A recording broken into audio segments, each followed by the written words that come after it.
Hello friends, आप सभी का स्वागत है मेरे एक नए ब्लॉग में। और जैसे कि लास्ट के ब्लॉग्स में आपको पता था कि सात्विक को डायरिया हो गया था और हम डॉक्टर्स के पास गए थे। तो एक जगह गए थे, वहाँ पे भी नहीं हुआ। फिर उसके बाद हमने फिर डॉक्टर चेंज किया था। तो वहाँ पे डॉक्टर्स ने 5 डेज़ के इंजेक्शन्स बोले थे लगने के लिए सात्विक को। तो यहाँ पे आज ना तीसरा दिन था सात्विक को इंजेक्शन लगने का। और इंजेक्शन लगवा के हम लोग आए थे तो सात्विक यहाँ पे सो गया था, क्योंकि जब भी उसे इंजेक्शन लगता था ना, वो आकर के तुरंत सो जाता था। तो वो आके बस सो गया है। तो बस मैं यहाँ पे ना सात्विक को सुला ही रही थी, तभी यहाँ पे कुछ कपड़े पड़े थे सात्विक के, पैजामे, सात्विक और यशी के। तो यहाँ पे यशी ना उसे खुद से ही तय कर रही थी। तो यशी यहाँ पे उसे खुद ही तय कर रही। तो ये देख के मेरे मन में ख्याल आया कि कभी कभी परिस्थितियाँ ऐसी होती हैं ना कि बच्चे खुद से ही कैसे अपनी जिम्मेदारी निभाने लग जाते हैं, देख के कि मम्मा इतनी परेशान है और बाबू की ऐसी तबीयत ख़राब है, तो मम्मा को परेशान देख के। और लड़कियां तो ख़ास करके मैं कहूँगी कि लड़कियां ना जब भी अपनी माँ को परेशान देखती हैं तो वो खुद से ही समझ जाती हैं कि उनकी माँ परेशान है। तो यहाँ पे यशी ना खुद से ही अपने कपड़े तय करने लगे। और मतलब मैं देख रही थी कि मैंने कभी से कपड़े तय करना नहीं सिखाया, ये सिर्फ मुझे देखती थी कि मैं तय करती थी। तो वो कितने अच्छे से तय कर रही थी, एकदम परफेक्टली।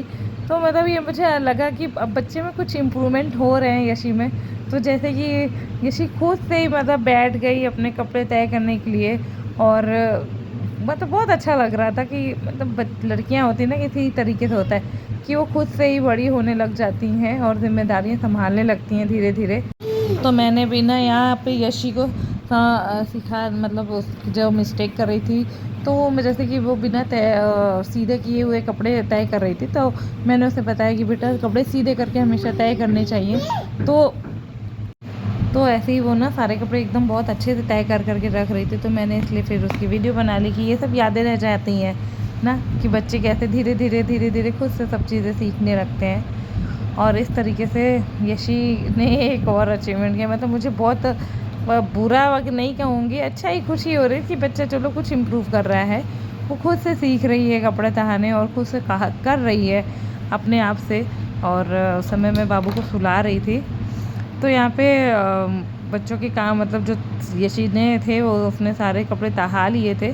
तो अभी क्या था ना, सात्विक सो रहा था। अब बच्चे चाहे कितने भी बीमार हो जाए घर में, चाहे कितनी भी चीज़ें बढ़ जाएं, बट घर की भी कुछ काम होते हैं जिन्हें करना ही पड़ता है। तो यहाँ पे उसी तरीके से मैंने ना बहुत सारा आम लेके रख लिया था। मेरे पति देव ने बहुत सारा आम लेके रखा हुआ था, क्योंकि अचार बनाने के लिए। और बच्चों की तबीयत ख़राब होने की वजह से ही एक बार आम हमने लिया था, लेकिन वो ख़राब हो गया था, उसको मैं अचार नहीं बना पाई थी, क्योंकि मुझे समय ही नहीं मिल पाया था उसको धूप दिखाने का। और इस तरीके से वो एक बार मेरा आम ख़राब हो गया था। फिर दोबारा मेरे पति देव ने आम लिया और उनकी फरमाइश थी कि अभी अचार बना लो इस बार, नहीं तो फिर ख़राब हो जाएगा। तो यहाँ पे सात्विक जैसे ही ना सो गया, तब फिर मैंने कहा कि अभी थोड़ा सा समय मिला है तो चलो क्यों ना ये काम भी निपटा दिया जाए। तो फ्रेंड्स, अगर आप लोगों को भी ना मेरे ब्लॉग्स अच्छे लगते हो तो प्लीज़ मेरे चैनल को सब्सक्राइब कर लेना, वीडियोस को लाइक शेयर एंड कमेंट करना मत भूलना। और ऐसे ही प्यार देते रहना अपना। और अभी बहुत ज़्यादा प्यार तो नहीं मिल रहा है मुझे, लेकिन ठीक है, कोई बात नहीं, जो भी है जितना है वो ही बहुत है। और बाकी और प्यार आप लोग दें और देखें मेरे वीडियोस को। तो यहाँ पे यशी की भी थोड़ी सी तबीयत ख़राब थी, तो कपड़े तहाने के बाद हमने यशी को नारियल पानी पीने को दिया, क्योंकि यहाँ पे यशी का भी थोड़ा थोड़ा सा है, जो तबीयत थी ख़राब हो रही थी।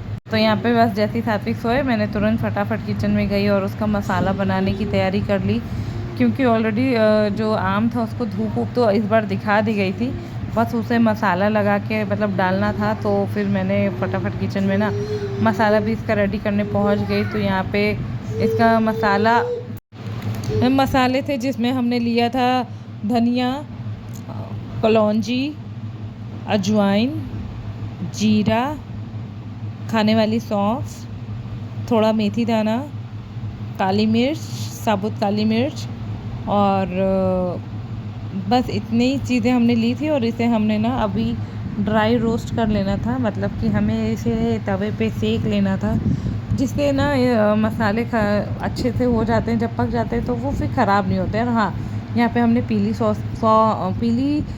सरसों का भी यूज़ किया था, थोड़ी सी पीली सरसों ली हुई थी, तो उसको भी मैंने किया था। इसका जो फुल वीडियो है ना वो मैं आपको अलग से डाल दूँगी चैनल पे, तो आप लोग देख लेना। वो वैसे मैं अपना जो भी कुकिंग वीडियोस है वो मैं अपने कुकिंग वाले अपनी चैनल पे डालती हूँ, जो कि निधि होम रेसिपीज़ के नाम से उसका ये चैनल है मेरा। आप लोग अगर मेरे रेसिपीज़ देखना चाहते हो तो वहाँ पर जा कर के उस चैनल को सब्सक्राइब कर लो।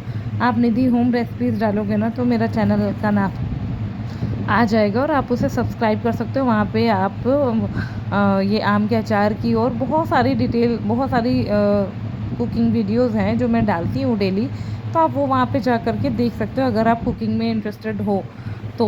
और अगर आप इन चीज़ों में भी इंटरेस्टेड हो कि मैं क्या बनाती हूँ डेली अपने किचन में, क्योंकि मैं डेली का कुकिंग जो भी होता है वो मैं शेयर नहीं करती हूँ। हर दिन अलग अलग टॉपिक पे ब्लॉग्स होते हैं, हर दिन अलग अलग बात होती है, चीज़ें होती शेयर करने वाली, तो इसलिए मैं नहीं डालती। मैं सोचती हूँ रोज़ का वही क्या दिखाऊँ आपको दाल चावल, बट जो भी चीज़ें होती हैं तो वो मैं कुकिंग वाले ब्लॉग्स पे ऑलरेडी रेसिपीज़ शेयर करती हूँ, इसलिए मैं अपने इस ब्लॉग्स में कुकिंग नहीं शेयर करती हूँ। बट आज क्योंकि ये मेरे ब्लॉग से रिलेटेड था इसलिए मैंने यहाँ पे डाला कि सात्विक की हेल्थ ख़राब होने के बावजूद, जो कि वो पूरा टाइम उससे चिपका रहता है, मतलब बंदा मतलब सोता भी मेरी गोद में सर रख कर के सोता है। और उसको ना मतलब उसको आप खुद भी जब ना बच्चे की तबीयत नहीं ठीक होती ना तो आप खुद भी हर वक्त उसके पास रहना चाहते हो, आप खुद भी चाहते हो कि आप हर वक्त उसी के पास रहो। तो फिर जैसे ही मुझे वो सो गया ना और मुझे, तो मैं यहाँ पे ना फटाफट ये काम भी निपटाने आ गई, क्योंकि ये काम सिर्फ मैं ही कर सकती हूँ और कोई करने वाला है नहीं। और आम का भी सीज़न होता है ना, फिर हर वक्त तो कच्चे आम मिलते नहीं हैं। ऑलरेडी एक बार मेरा आम जो था वो ख़राब हो चुका है, इसलिए मैं नहीं चाहती थी दोबारा फिर से मेरे आम ख़राब हो और मैं अचार ना रख पाऊँ, क्योंकि ये भी वेस्ट होना अच्छा नहीं है। तो बस यहाँ पे था जो भी मसाले थे उनको मैंने ड्राई रोस्ट कर लिया है, और ड्राई रोस्ट करने के बाद ना अब इन्हें हमें मिक्सी में पीस लेंगे। और इसके मिक्सी में पीसने के बाद इसे हमें सिंपली आम के अचार में, जिसमें हमने ऑलरेडी हल्दी और नमक लगा के उसको धूप में रख दिया था आम को सूखने के लिए, अब उसी में हम इसे भी रख देंगे उसी के साथ, और रख के फिर मसाला डाल देंगे और साथ में गरम तेल ऊपर से डाल के, नमक डाल के, हल्दी डाल के अपना आम को जो अचार है उसे रेडी कर लेंगे।